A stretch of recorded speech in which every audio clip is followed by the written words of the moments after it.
Fenomena penggunaan sound horeg di berbagai acara seperti karnaval, hajatan, dan kegiatan panggung lainnya di wilayah Jawa Timur termasuk Magetan semakin mendapat perhatian dari berbagai kalangan, di antaranya Majelis Ulama Indonesia atau MUI dan Dinas Kesehatan Magetan. Suara bising yang ditimbulkan oleh sound horeg yang biasanya digunakan dalam acara-acara tersebut kini dianggap mengancam kesehatan, terutama kesehatan jantung dan pendengaran. Dr. Rohmat Hidayat, Kepala Dinas Kesehatan Magetan, menghimbau kepada masyarakat untuk menggunakan sound system dalam batas wajar, menyesuaikan dengan kebutuhan di lapangan. Dampak suara keras dari sound horeg tidak hanya menimbulkan getaran yang dapat melemahkan jantung, tetapi juga dapat mengganggu sistem pendengaran. Berdasarkan data yang ada di Dinas Kesehatan Magetan, ada peningkatan jumlah kasus gangguan pendengaran di masyarakat. Ia juga menambahkan, pendengaran manusia memiliki batasnya.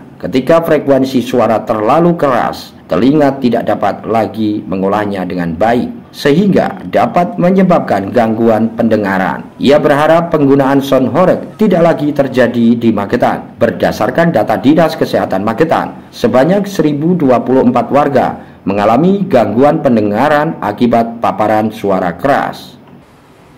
Dengan saya sendiri juga belum pernah merasakan ya bagaimana berada di situasi di mana di situ ada suara yang dikatakan orang sampai menyebabkan horeg gitu. Tapi yang jelas kemampuan pendengaran manusia itu secara normal kan ada batasannya, ada batasan kekuatan istilahnya desibel ya, desibel kuat. Kalau melebihi dari itu ya pasti akan menyebabkan gangguan pada pendengaran manusia.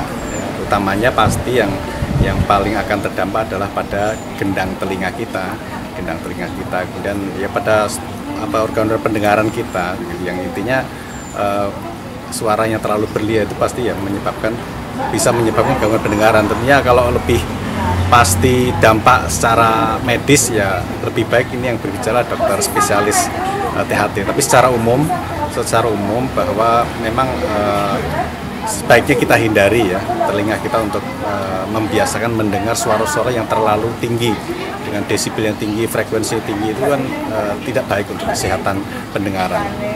Kalau sesuai data, apakah ada sejumlah sekitar 1024 yang saat ini warga Magetan mengalami gangguan pendengaran itu?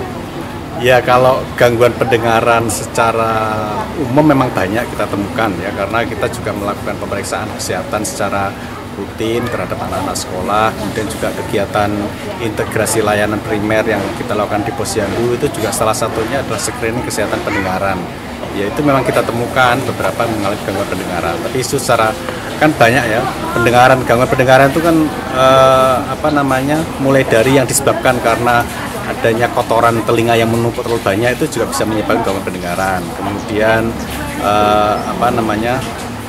tuli. Nah, tuli itu kan ada dua, tuli saraf dan tuli konduksi ya, begitu. Jadi ya ini macam-macam jenisnya.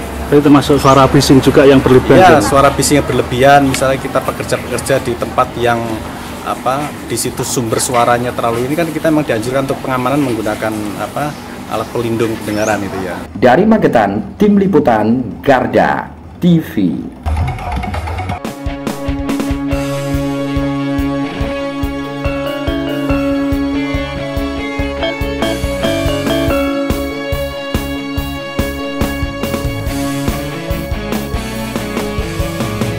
Garda Revolusi Multimedia.